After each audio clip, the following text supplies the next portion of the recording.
Defending சாம்பியன்ஸான கேகேஆரை பிடிச்ச RCB அடின்னு அடிச்சு விட்டாங்க.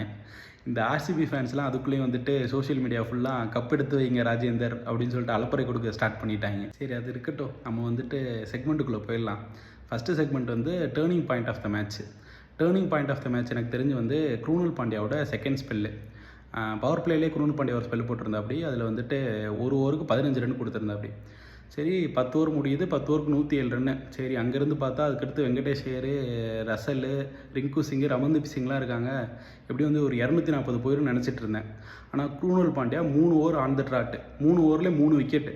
ஃபஸ்ட் ஓவரில் அஜிங்கிய ரஹானே, செகண்ட் ஓவரில் வெங்கடேஷ் ஐயர், 3வது ஓவரில் ரிங்கு சிங். சரியான ஸ்பெல்லு.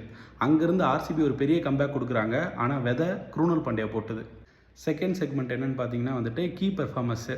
ஃபஸ்ட்டு வந்து ஹேசல்வுட் வந்து பவர் பிளேயில் வந்து 2 ஓவர் போட்டு 8 ரன் தான் கொடுத்துருந்தாரு. அதில் வந்து 10 டாட் பால். குவிண்டன் டிகாக் விக்கெட்டே வந்துட்டு 2 தடவை எடுத்திருந்தார். அதுக்கப்புறம் வந்துட்டு சால்ட் கோலியோட பவர் பிளே பார்ட்னர்ஷிப்பு பயங்கர இன்டென்ட்டாக இருந்துச்சு. லைக் எந்த பவுலருமே செட்டில் ஆக விடலை. அதனாலே வந்துட்டு வருண் சக்கரவர்த்தியை ரஷ் பண்ணி 4th ஓவரே கொண்டு வந்தாங்க. அந்த ஓவரில் 21 ரன்னு. கதிகலைக்கு போயிட்டாங்க எல்லோரும். அதுக்கப்புறம் வந்து ரஹானேயோட பால் ஸ்ட்ரைக்கிங்கு செம்ம க்ளீனாக இருந்துச்சு. ஒரு மிஸ்ஹிட் கூட கிடையாது. செம்ம இன்னிங்ஸ் அது. இந்த கவுகார்னர் ரீஜியன்லாம் வந்து குத்தைக்கு எடுத்து வச்சு ஆடிட்டு இருந்தேன் அப்படி. ஃபைனல் செக்மெண்ட் என்னென்னு பார்த்தீங்கன்னா வந்துட்டு ஸ்பெஷல் மென்ஷன்ஸு. இது வந்துட்டு ரஜத் பட்டிதரோட கேப்டன்சி. ஃபஸ்ட்டு ஏன் ரஜத் பட்டிதரோட கேப்டன்சின்னு சொல்கிறீங்கன்னா, 15 ஓவர் முடிஞ்சிருந்தது. அப்போ வந்துட்டு ஹேசல்வுட்டுக்கு 2 ஓவர், யாஸ் தயாலுக்கு 2 ஓவர், ரசிக் சலாமுக்கு 1 ஓவர் இருக்குது.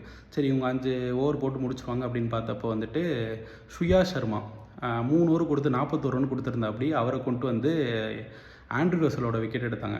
ஸோ அதுக்கெலாம் வந்து ஒரு பயங்கரமான கட்ஸ் வேணும். ஏன்னா 3 ஓவருக்கு 40 ரன்னுக்கு லீக் பண்ணதுக்கப்புறம் அவர் திருப்பி கூட்டிகிட்டு வந்து ஆண்ட்ரூ ரசலோட விக்கெட் எடுக்கிறதுலாம் ஒரு பயங்கரமான கட்ஸ் வேணும். அதுக்கு அடுத்து ஒரு வந்து லியாம் லிவிங்ஸ்டோனை போட வச்சு 4 ரன் தான் போச்சு அந்த ஓவர். ஸோ இதெல்லாம் பண்ணதுக்கு வந்துட்டு ரஜத் பட்டிதருக்கு ஒரு ஸ்பெஷல் மென்ஷனு. இதுக்கப்புறம் வந்துட்டு 19th ஓவர் போட்ட யாஸ் தயால் வெறும் 4 ரன் கொடுத்து ரகுவன்ஷோட விக்கெட் எடுத்த அப்படி. அது வந்துட்டு ஒரு பயங்கரமான ஓவர். ஸோ அதுக்கு ஒரு ஸ்பெஷல் மென்ஷன். இது மாதிரி நீங்கள் மேட்ச் ரிவ்யூ பார்க்கணுன்னா வந்துட்டு கிரிக்கார்த்தி பேஜை ஃபாலோ பண்ணுங்கள். போகிற போக்க பார்த்தா வந்து ஈசாலா கப் நம்தே தான் போலையே இந்த வருஷம். நீங்கள் ஆடுங்கண்ணா, எல்லாம் எங்களுக்கு தெரியும். போடுற பசங்க மேட்ச் ஆடுறதுக்கு ஆர்வம் கலராக